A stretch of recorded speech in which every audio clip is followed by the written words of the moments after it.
பஞ்சாப் மாநிலம் சண்டிகரில் வெள்ளிக்கிழமையன்று 2500 கோடி ரூபாய் மதிப்பிலான நலத்திட்டங்களை பிரதமர் மோடி தொடங்கி வைக்கிறார். இதில் 1200 கோடி ரூபாய் மதிப்பிலான திட்டங்கள் வட மாநிலங்களின் சுகாதாரத்துறையை மேம்படுத்தவும் மருத்துவ சிகிச்சை ஆய்வுகளுக்கு உதவவும் பயன்படுத்தப்படும். தாய்சேய் மருத்துவமனையில் 150 படுக்கைகளுடன் கூடிய புதிய கட்டடத்திற்கும் பிரதமர் மோடி அடிக்கல் நாட்டவுள்ளார்.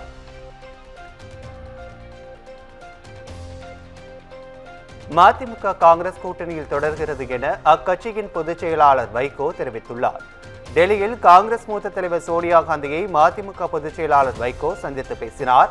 அதன் பிறகு செய்தியாளர்களை சந்தித்த வைகோ, சோனியா காந்தியை மரியாதை நிமித்தமாக சந்தித்தேன் எனவும் காங்கிரஸ் கூட்டணியில் மதிமுக தொடர்கிறது எனவும் தெரிவித்தார். மேலும் மும்மொழி கொள்கை திட்டத்தை நாங்கள் ஆரம்பத்தில் இருந்தே எதிர்த்து வருகிறோம் எனவும் அதை ஒருபோதும் நாங்கள் ஏற்றுக்கொள்ள மாட்டோம் எனவும் கூறினார்.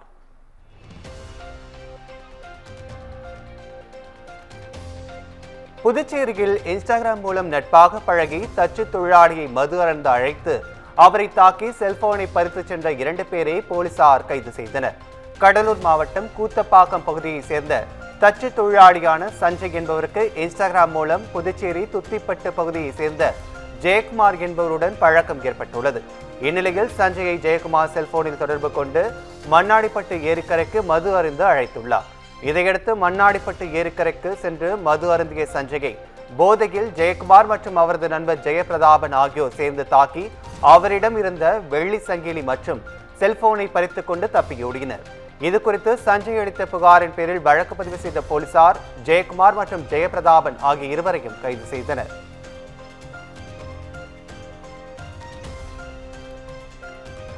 சென்னை கடற்கரை தாம்பரம் வழித்தடத்தில் சிக்னல் கோளாறு காரணமாக சுமார் 1 மணி நேரம் புறநகர் ரயில்கள் சேவை பாதிக்கப்பட்டதால் பயணிகள் ரயில் நிலைய அதிகாரியை முற்றுகையிட்டு வாக்குவாதத்தில் ஈடுபட்டனர்.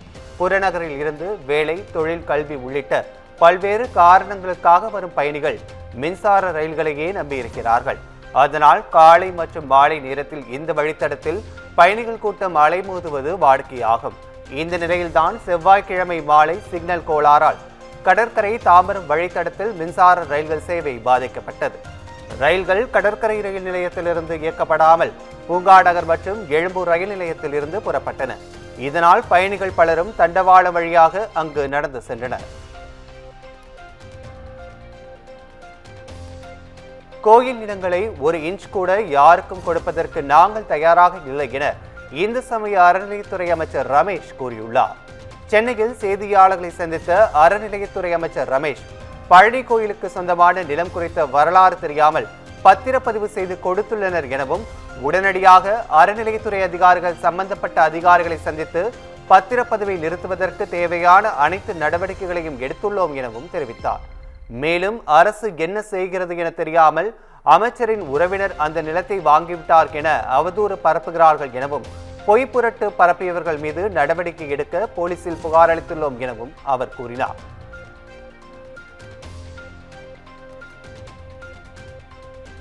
பெரியபாளையம் அருகே அமோனியா வாயு கசிந்த தொழிற்சாலையில் எடுக்கப்பட்ட 400 டன் கடல் உணவுகள் பாதுகாப்பாக சேமிப்பு கிடங்கில் உள்ளதாகவும் உணவு பாதுகாப்புத்துறை ஆய்வு முடிந்து வந்த பின் அடுத்த கட்ட நடவடிக்கை எடுக்கப்படும் என கோட்டாட்சியர் தெரிவித்துள்ளார்.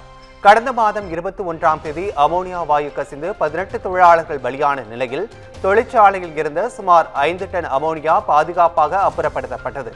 கடந்த 8ஆம் தேதி தொழிற்சாலை அலுவலகம், அமோனியா வாயு கசிந்த அறைகளுக்கு அதிகாரிகள் சீல் வைத்தனர். இந்த நிலையில் விபத்து நடைபெற்ற 25ஆம் நாள் செவ்வாய் அன்று தொழிற்சாலையின் பிரதான வாயில் கதவிற்கு சீல் வைக்கப்பட்டு ஆட்சியரின் அறிவிப்பாணை ஒட்டப்பட்டது.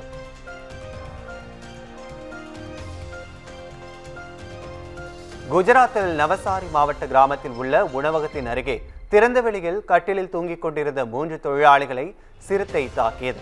அப்போது அங்கு காவலுக்கு வைக்கப்பட்டிருந்த ஜெர்மன் ஷெப்பர்ட் வளர்ப்பு நாய் சிறுத்தையோடு போராடி 3 பேரை உயிரை காப்பாற்றி சிறுத்தையை விரட்டி எடுத்து உயிரிழந்து விட்டது.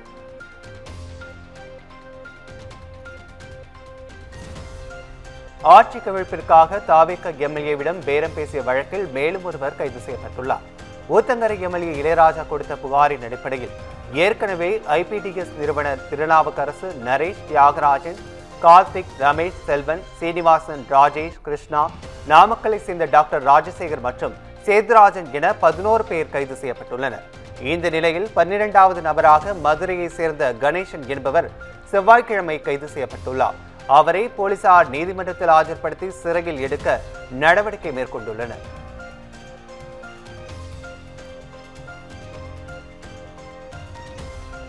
ஆவின் நிறுவனம் மூலம் பால் கொள்முதலை அதிகரிக்க முதலமைச்சர் விஜய் அறிவுறுத்தியுள்ளார். சென்னை தலைமை செயலகத்தில் முதலமைச்சர் விஜய் தலைமையில் அமைச்சர் மற்றும் அதிகாரிகளுடன் ஆலோசனை கூட்டம் நடைபெற்றது. இந்த கூட்டத்தில் விநியோக சங்கிலியை விரிவுபடுத்தி தனியாருக்கு இணையாக ஆவின் நிறுவனத்தை உருவாக்கவும் ஆவின் நிறுவனத்தில் உள்ள குறைபாடுகளை சரி செய்ய வேண்டும் என முதல்வர் விஜய் அறிவுறுத்தினார். மேலும் பால் உற்பத்தியாளர்களிடம் இருந்து பெறப்படும் பாலின் தரத்தை மேம்படுத்தி மக்களுக்கு விநியோகிக்க வேண்டும் எனவும் முதல்வர் விஜய் அறிவுறுத்தினார்.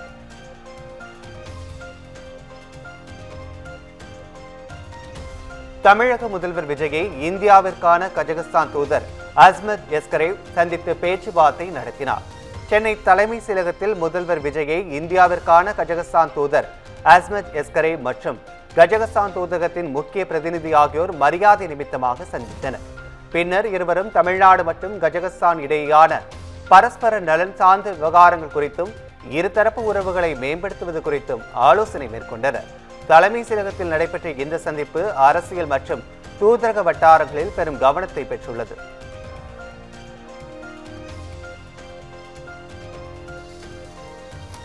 சூழல் ஏற்பட்டால் உள்ளாட்சி தேர்தலில் இடதுசாரிகளுடன் இணைந்து தேர்தலை தனித்து சந்திப்போம் என இந்திய கம்யூனிஸ்ட் கட்சியின் மாநில செயலாளர் வீரபாண்டியன் தெரிவித்துள்ளார். கிருஷ்ணகிரி மாவட்டம் ஒசூர் மாநகர பேருந்து நிலையம் முன்பிருந்து இந்திய கம்யூனிஸ்ட் கட்சியின் சார்பில் கர்நாடக மாநிலம் மேகதாது அணையை நோக்கி நடைபயணம் நடைபெற்றது. முன்னதாக செய்தியாளர்களை சந்தித்த அவர் கட்சி மாறுவது ஜனநாயகத்திற்கு தரும் நெருக்கடி என்றும் குதிரை பேரத்தில் யார் ஈடுபட்டாலும் சிபிஐ எதிர்க்கும் என்றும் கூறினார்.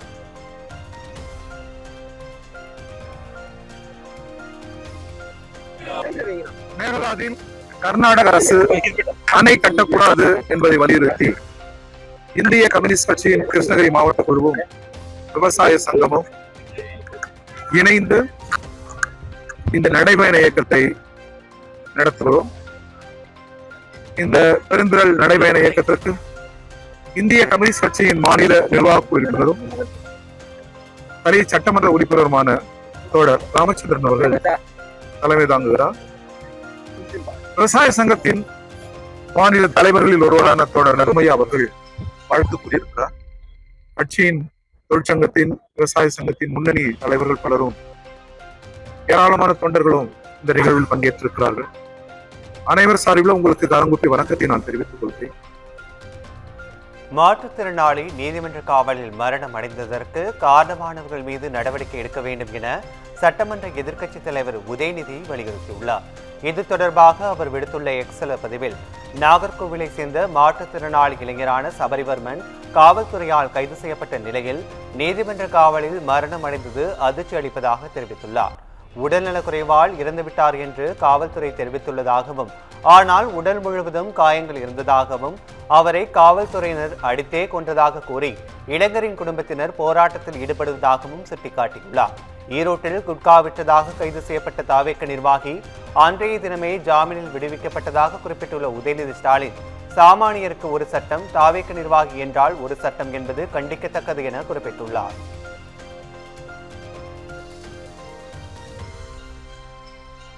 திண்டுக்கல் மாவட்டம் வேடசந்தூர் அருகே பயிர்க்கடன் தள்ளுபடியில் 83 லட்சம் ரூபாய் முறைகேடு செய்த கூட்டுறவு கடன் சங்க செயலாளர் பணியிடை நீக்கம் செய்யப்பட்டுள்ளார். பி. அம்மாப்பட்டி தொடக்க வேளாண்மை கூட்டுறவு கடன் சங்கத்தில் செயலாளராக பணியாற்றிய சண்முகவேலு என்பவர் கடந்த மாதம் 30ஆம் தேதி பணி ஓய்வு பெற இருந்தார். இதையொட்டி அவர் பணியாற்றிய சங்கம் மற்றும் அவர் கூடுதல் பொறுப்பு வகித்த நாகைக்கோட்டை தொடக்க வேளாண்மை கூட்டுறவு கடன் சங்கத்தின் கணக்குகள் சரிபார்க்கப்பட்டது. அதில் 2 சங்கங்களிலும் 55 விவசாயிகளுக்கு பயிர்க்கடன் தள்ளுபடி செய்ததில் 83,13,342 வரை முறைகேடு செய்திருப்பது தெரியவந்தது. இதையடுத்து சண்முகவேலை பணியிடை நீக்கம் செய்து இணைப்பதிவாளர் உத்தரவிட்டுள்ளார்.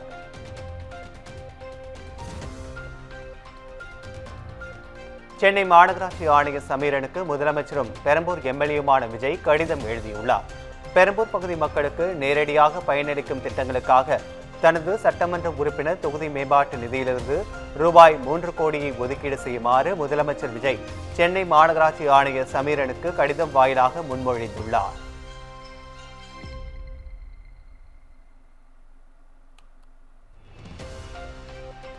தமிழகத்தில் சாலை விபத்துகளை குறைக்க தனி செயல் திட்டம் உருவாக்க முதல்வர் விஜய் உத்தரவிட்டுள்ளார். சென்னை தலைமைச் செயலகத்தில் நெடுஞ்சாலைத்துறை ஆய்வுக் கூட்டம் நடைபெற்றது. இந்த கூட்டத்தில் முதலமைச்சர் விஜய் தமிழகத்தில் இன்னும் ஏன் அதிவிரைவு சாலைகள் அமைக்கவில்லை என கேள்வி எழுப்பினார். மேலும் விரைவில் தமிழகத்தில் அதிவிரைவு சாலைகளை அமைக்க திட்டம் தீட்டவும் அவர் அறிவுறுத்தினார். இதேபோல நகர்ப்புற வளர்ச்சியை அடிப்படையாக கொண்டு சாலை உள்கட்டமைப்பு வசதிகளை ஏற்படுத்த 10 ஆண்டுகளுக்கான செயல் திட்டங்களை உருவாக்கவும் முதலமைச்சர் விஜய் அதிகாரிகளுக்கு உத்தரவிட்டார்.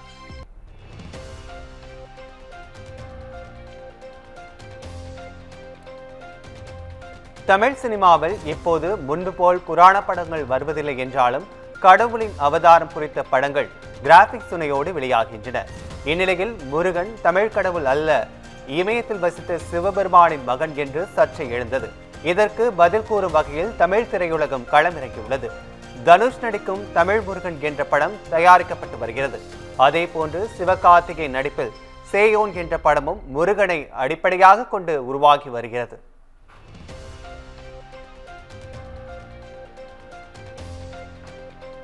இன்பத்தேன் வந்து பாயும் இசையால் தமிழ் திரையுலகை ஆட்சி செய்த மெல்லிசை மன்னர் MS விஸ்வநாதனின் 11வது நினைவு தினம் திரையுலகினராலும் அவரது எண்ணற்ற ரசிகர்களாலும் நினைவு கூறப்படுகிறது.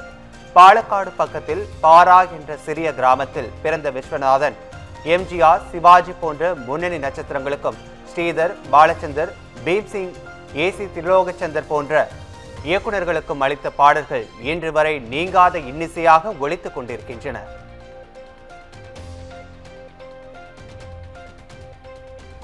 சென்னை தலைமைச் செயலகத்தில் முதல்வர் விஜய் தலைமையில் மீன்வளத்துறை அமைச்சர் ஸ்ரீநாத் மற்றும் துறை சார்ந்த உயரதிகாரிகளுடன் முக்கிய ஆலோசனைக் கூட்டம் நடைபெற்றது. இந்த ஆலோசனைக் கூட்டத்தில் கால்நடை பராமரிப்பு மற்றும் மீன்வளத்துறை அதிகாரிகள் ஆகியோர் கலந்து கொண்டனர். இந்த கூட்டத்தில் தமிழக பட்ஜெட்டில் மீன்வளத்துறைக்கு ஒதுக்கப்பட வேண்டிய நிதி மற்றும் அதில் இடம்பெற வேண்டிய புதிய திட்டங்கள் குறித்து விரிவாக ஆலோசிக்கப்பட்டது. மேலும் மீன்பிடி தடைக்கால நிவாரணத் தொகை, மீனவர்களுக்கான விபத்து காப்பீடு குறித்தும் ஆலோசனை மேற்கொள்ளப்பட்டது.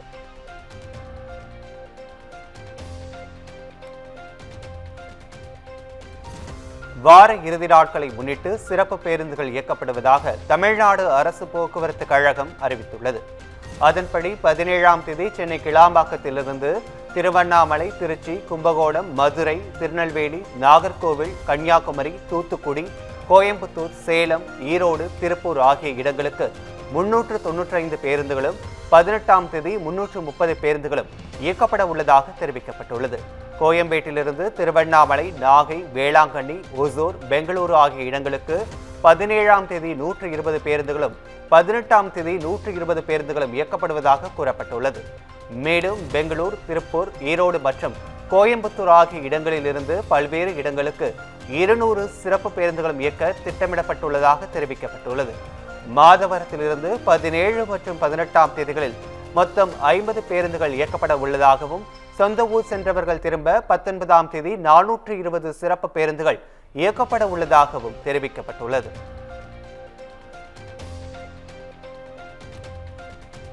முதல்வர் விஜயை நினைவில் கொண்டு பொறுப்பை உணர்ந்து சிறப்பான முறையில் செயல்படுவேன் என தமிழ்நாடு பாடநூல் மற்றும் கல்வியியல் பணிகள் கழகத்தின் தலைவர் லயோலா மணி தெரிவித்துள்ளார். சென்னையில் செய்தியாளர்களை சந்தித்த தமிழ்நாடு பாடநூல் மற்றும் கல்வியியல் பணிகள் கழகத்தின் தலைவர் லயோலா மணி, தமிழக முதல்வரின் ஆசியோடு என்னுடைய பதவியை ஏற்றுக்கொண்டிருக்கிறேன் எனவும், முதல்வர் விஜயை நினைவில் கொண்டு பொறுப்பை உணர்ந்து சிறப்பான முறையில் செயல்படுவேன் எனவும் தெரிவித்துள்ளார். மேலும் என்னுடைய பணி சிறப்பாக இருக்கும் எனவும், சொல் வடிவத்தை விட செயல் வடிவம் நன்றாக இருக்கும் எனவும் அவர் தெரிவித்துள்ளார். பொறுப்புணர்வோடு செயல்படக்கூடிய ஒரு பொறுப்பான பதவியை மாண்புமிகு தமிழ்நாட்டின் முதலமைச்சர் அவர்கள் எனக்கு கொடுத்திருக்கிறாங்க. பொறுப்பை உணர்ந்து சிறப்பான முறையில் பொறுப்போடு செயல்படுவேன் என்பதை உறுதியளித்துக் கொள்கிறேன். முதலமைச்சர் அவர்களுடைய உத்தரவின் அடிப்படையில், முதலமைச்சர் அவர்களுடைய அறிவுறுத்தலின் அடிப்படையில் சிறப்பான முறையில் செயல்படுவேன். தமிழகத்தில் உள்ள அரசு கலை மற்றும் அறிவியல் கல்லூரிகளில் இளநிலை படிப்புகளுக்கு இதுவரை மொத்தம் 66% இடங்கள் நிரம்பியுள்ளதாக கல்லூரி கல்வி இயக்கக அதிகாரிகள் தெரிவித்துள்ளனர். தமிழ்நாடு முழுவதும் கல்லூரி கல்வி இயக்ககத்தின் கீழ் 181 அரசு கலை மற்றும் அறிவியல் கல்லூரிகள் செயல்பட்டு வருகின்றன. இவற்றில் உள்ள பொது பிரிவினருக்கான கலந்தாய்வு தற்போது தொடர்ந்து நடைபெற்று வருகிறது. மேலும் இந்த ஆண்டு அரசு கலை மற்றும் அறிவியல் கல்லூரிகளில் இளநிலை படிப்புகளுக்கு மொத்தம் 1,26,000 959 இடங்கள் உள்ள நிலையில் இதுவரை 84,397 இடங்கள், அதாவது 66% இடங்கள் நிரம்பியுள்ளதாக கல்லூரி கல்வி இயக்கக அதிகாரிகள் தெரிவித்துள்ளனர். பெண்களை ஆபாச படம் எடுத்து மிரட்டிய இளைஞருக்கு ஆயுள் முழுவதும் சிறை தண்டனை விதித்த கீழமை நீதிமன்ற தீர்ப்பை உயர்நீதிமன்ற மதுரை அமர்வு உறுதி செய்து உத்தரவிட்டுள்ளது. நாகர்கோவிலை சேர்ந்த காசி என்பவர் பல பெண்களை திருமணம் செய்வதாக கூறி ஏமாற்றி ஆபாச வீடியோ எடுத்து அதனை சமூக வலைதளங்களில் வெளியிடப் போவதாக மிரட்டி பணம் பறித்து வந்தார். வழக்கை விசாரித்த நாகர்கோவில் மகளிர் நீதிமன்றம் இயற்கை மரணம் அடையும் வரை காசிக்கு ஆயுள் தண்டனை விதித்தது.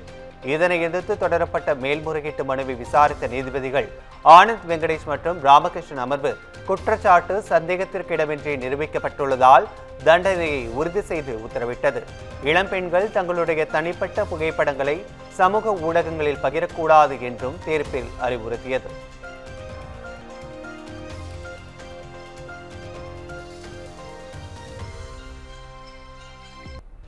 மதுரை பாண்டிக்கோவிலில் சாமி தரிசனம் செய்த கிறிஸ்தவ சட்டமன்ற உறுப்பினர் சிசிடிவி காட்சிகளை பாதுகாக்க உத்தரவிடக் கோரிய வழக்கு நீதிபதியின் எச்சரிக்கையின் பேரில் திரும்பப் பெறப்பட்டது. இது தொடர்பான வழக்கை விசாரித்த நீதிபதி விக்டோரியா கௌரி, பாண்டிக்கோவில் இஸ்லாமியர்கள், கிறிஸ்தவர்கள் என அனைத்து தரப்பு மக்களும் வந்து சாமி தரிசனம் செய்து வரும் நிலையில் சட்டமன்ற உறுப்பினர் வந்து சாமி கும்பிட்டு சென்றதில் என்ன தவறு என கேள்வி எழுப்பியதுடன் வழக்கை திரும்பப் பெறாவிட்டால் 1 லட்சம் ரூபாய் அபராதம் விதிக்க நேரிடும் என எச்சரித்தார். இதையடுத்து மனுதார தரப்பில் மனுவை திரும்ப பெற்றுக் கொண்டனர்.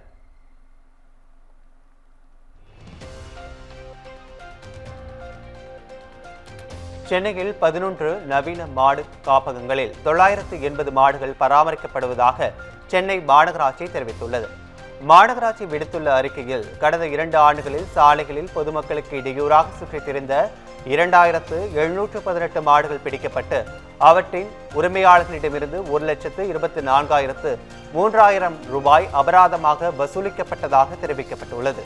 சாலைகளில் சுற்றித் திரியும் மாடுகளை முறையாக பராமரித்திடவும் பொதுமக்களுக்கு இடையூறு ஏற்படாதவாறு தடுக்கவும் 15 மண்டலங்களில் 18 இடங்களில் மாடு காப்பகங்கள் மற்றும் 11 நவீன மாடு காப்பகங்கள் அமைக்கப்பட்டுள்ளதாகவும் அதில் 980 மாடுகள் பராமரிக்கப்பட்டு வருவதாகவும் தெரிவிக்கப்பட்டுள்ளது. இதில் கால்நடை காப்பகங்களில் கால்நடை மருத்துவர் அறை, பராமரிப்பாளர் அறை, கட்டுப்பாடு அறை, மருத்துவர்கள் வைக்கும் அறை, கண்காணிப்பு கேமராக்கள் உள்ளிட்ட பல்வேறு வசதிகள் செய்யப்பட்டுள்ளதாகவும் ஒரு கால்நடைக்கு நாளொன்றுக்கு 10 ரூபாய் பராமரிப்பு கட்டணமாக நிர்ணயிக்கப்பட்டுள்ளதாகவும் தெரிவிக்கப்பட்டுள்ளது.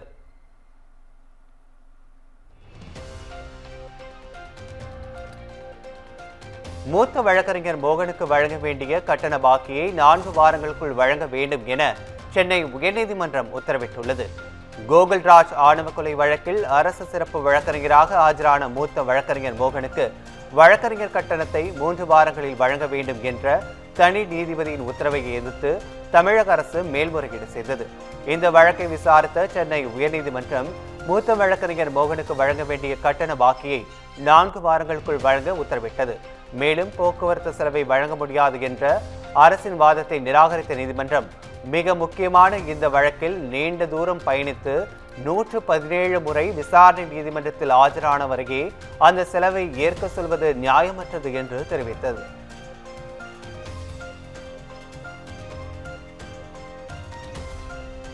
அரசு பள்ளிகளே தனது வாழ்க்கைக்கு அடித்தளமாக இருந்ததாக கூறியுள்ள அமைச்சர் ஆதவ் அர்ஜுனா, தமிழ்நாட்டின் அரசு பள்ளிகளை உலகத்தரத்திற்கு உயர்த்த அரசு உறுதியாக செயல்படும் என தெரிவித்துள்ளார்.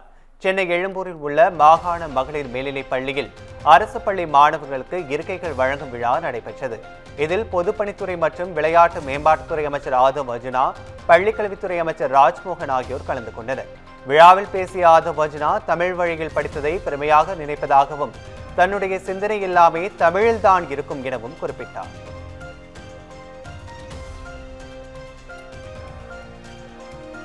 எல்லாம் கிடைச்சவங்க சாதிக்க மாட்டாங்க. எதுவுமே கிடைக்காம முட்டி மோதி மோதி வராங்க பாத்தீங்கன்னா, அவங்களுக்கு தான் தன்னம்பிக்கை நம்பர் 1 ஆக்கும்.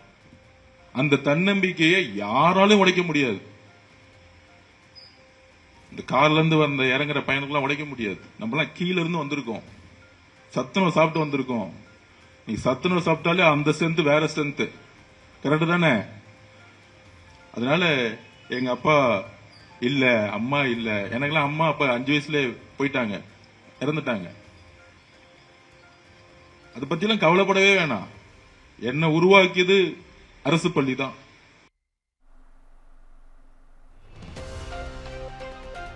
திமுக அரசு தொடங்கிய அகழாய்வு பணிகளை தற்போதைய அரசும் தொடர வேண்டும் என திமுக தலைவர் மு.க. ஸ்டாலின் வலியுறுத்தியுள்ளார். இதுகுறித்து அவர் வெளியிட்டுள்ள சமூக வலைதள பதிவில், தொடர்ந்து வெளிப்படும் தமிழர் தொன்மையின் தடங்களை பாதுகாப்போம் எனவும், தடங்கள் எது வந்தாலும் வரலாற்று உண்மையை நிறுவுவோம் எனவும் குறிப்பிட்டுள்ளார். மேலும் தமிழரின் வரலாற்றையும் தனது பண்பாட்டையும் குறைத்து கூறி, வரலாற்றை திரிபுவாதங்களால் திசை திருப்பும் சூழ்ச்சிகளும் அரங்கேறும் காலத்தில் தமிழ் தொன்மை உண்மை சான்றுகளோடு வெளிப்பட்டு கொண்டிருக்கிறது எனவும், அதுதான் கீழடி பொருணை எனவும் திமுக தலைவர் மு.க. ஸ்டாலின் தெரிவித்துள்ளார். மண்ணுக்குள்ளும் ஆழ்கடலுக்குள்ளும் மறைந்திருக்கும் இன்னும் பல கீழடிகளை மேலே கொண்டு வருவோம் எனவும் அவர் தெரிவித்துள்ளார்.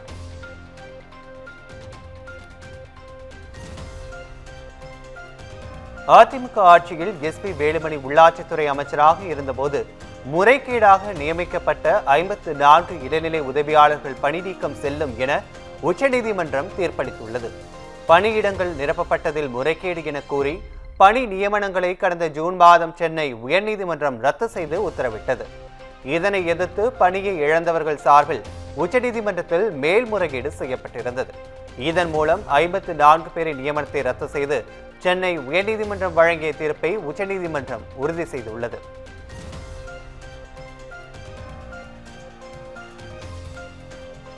கரூரில் பிரச்சினைக்குரிய இனாம் நிலங்கள் யாருடைய பேரில் உள்ளது என்பது தொடர்பாக அறிக்கை தாக்கல் செய்ய தமிழக அரசுக்கு உயர்நீதிமன்ற மதுரை அமர்வு உத்தரவிட்டுள்ளது. இது தொடர்பான பொதுநல மனுவில் கரூர் பாலசுப்ரமணிய சுவாமி கோயிலில் கல்யாண பசுபதீஸ்வரர் கோவில் உள்ளிட்ட கோவில்களுக்கு சொந்தமான 3084.95 ஏக்கர் நிலங்களுக்கு பதிவுத்துறை தரப்பில் தடை விதிக்கப்பட்டிருந்த நிலையில் நிலங்களை ஆக்கிரமித்திருந்த 3390 பேர் அளித்த மனுக்களை மட்டும் அடிப்படையாக கொண்டு மாவட்ட ஆட்சியர் தடையை நீக்கி உத்தரவிட்டுள்ளதாக சுட்டிக்காட்டியுள்ளார்.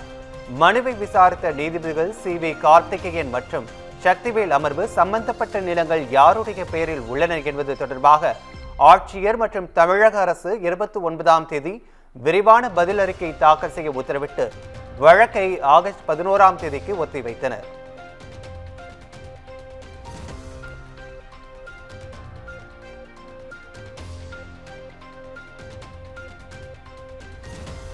ஆவடியில் 2 ஆண்டுகளாக இலவசமாக செயல்பட்டு வந்த அறிவுசார் மைய நூலகத்தில் திடீரென ஆவடி மாநகராட்சி கட்டண வசூலில் ஈடுபட்டுள்ளது அதிருப்தியை ஏற்படுத்தியுள்ளது. திருவள்ளூர் மாவட்டம் ஆவடி மாநகராட்சி பருத்திப்பட்டில் 2024ஆம் ஆண்டு டிஎன்பிஎஸ்சி மற்றும் யுபிஎஸ்சி தேர்வு எழுதும் மாணவர்களுக்கு இலவசமாக இந்த நூலகத்தை அரசு அமைத்திருந்தது. இந்த நிலையில் 10 ரூபாய் வீதம் கட்டணம் வசூலிக்கப்படுவதாக மாணவ மாணவிகள் வேதனை தெரிவிக்கிறார்கள். இந்த திடீர் கட்டண திட்டத்தை ரத்து செய்ய வேண்டும் என்றும் வலியுறுத்தியுள்ளனர்.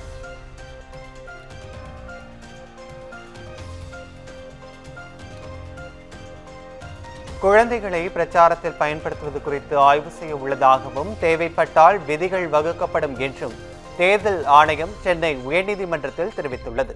இது தொடர்பான பொதுநல வழக்கு தலைமை நீதிபதி எஸ்.ஏ. தர்மாதிகாரி மற்றும் நீதிபதி ஜி. அருள்முருகன் அமர்வில் விசாரணைக்கு வந்தது. அப்போது தேர்தல் ஆணையம் தரப்பில் தாக்கல் செய்யப்பட்ட பதில் மனுவில் குழந்தைகளை தேர்தல் நடவடிக்கைகளில் ஈடுபடுத்தக்கூடாது என ஏற்கனவே அரசியல் கட்சிகளின் வேட்பாளர்களுக்கு கடிதங்கள் அனுப்பப்பட்டுள்ளதாகவும், இந்த வழக்கில் குறிப்பிட்ட எந்த சம்பவத்தையும் சொல்லவில்லை என கூறியுள்ளது. வாக்காளர்கள் மீது செல்வாக்கை செலுத்துவது என்பது ஒரு வகையில் ஊழல் நடவடிக்கைதான் என்றும், குழந்தைகளை பிரச்சாரத்தில் பயன்படுத்துவது சரிதானா என்பது குறித்து ஆய்வு செய்ய உள்ளதாகவும் தெரிவித்துள்ளது. விசாரணை வரும் 22ஆம் தேதிக்கு தள்ளி வைக்கப்பட்டுள்ளது.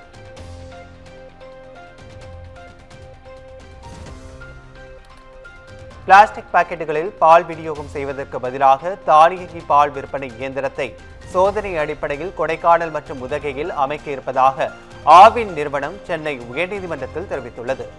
மலை வாசஸ்தலங்களில் பிளாஸ்டிக் தடை உத்தரவை அமல்படுத்த கோரிய வழக்கை விசாரித்த நீதிபதிகள் என். சதீஷ்குமார் மற்றும் டி. பரத சக்கரவர்த்தி சிறப்பு அமர்வு பிளாஸ்டிக் பாக்கெட்டுகளுக்கு பதிலாக மாற்று வழியை கண்டறிய உத்தரவிட்டிருந்தது.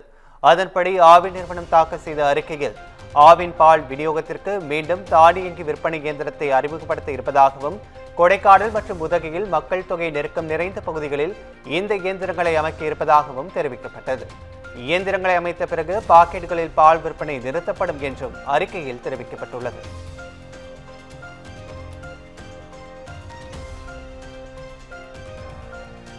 சேலம் பொறியியல் பட்டதாரி கோகுல்ராஜ் ஆணவ கொலை வழக்கில் அரசு சிறப்பு வழக்கறிஞராக பணியாற்றிய மூத்த வழக்கறிஞர் ப மோகனுக்கு வழங்க வேண்டிய கட்டண பாக்கியை 4 வாரங்களில் வழங்க தமிழக அரசுக்கு சென்னை உயர்நீதிமன்றம் உத்தரவிட்டுள்ளது.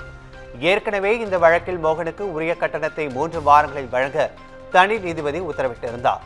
இதனை எதிர்த்து தமிழக அரசு தாக்கல் செய்த மேல்முறையீட்டு மனுவை விசாரித்த தலைமை நீதிபதி எஸ்.ஏ. தர்மாதிகாரி மற்றும் நீதிபதி ஜி. அருள்முருகன் அமர்வு முக்கியமான வழக்கில் அரசு தரப்பில் நியமிக்கப்பட்ட வழக்கறிஞர் நூற்றுக்கணக்கான கிலோமீட்டர் தூரம் பயணித்து 117 முறை விசாரணை நீதிமன்றத்தில் ஆஜராகியுள்ளார் என்றும் போக்குவரத்து செலவை அவரை ஏற்றுக்கொள்ள வேண்டும் என எதிர்பார்ப்பது நியாயமற்றது என குறிப்பிட்டனர்.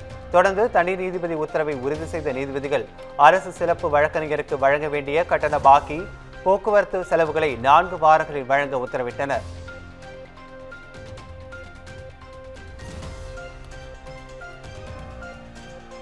பள்ளி மாணவி பாலியல் வன்கொடுமை கொலை வழக்கில் சட்ட உதவி தொடர்பாக விளக்கம் கேட்டு பதிவாளருக்கு மதுரை உயர்நீதிமன்ற அமர்வு உத்தரவிட்டது.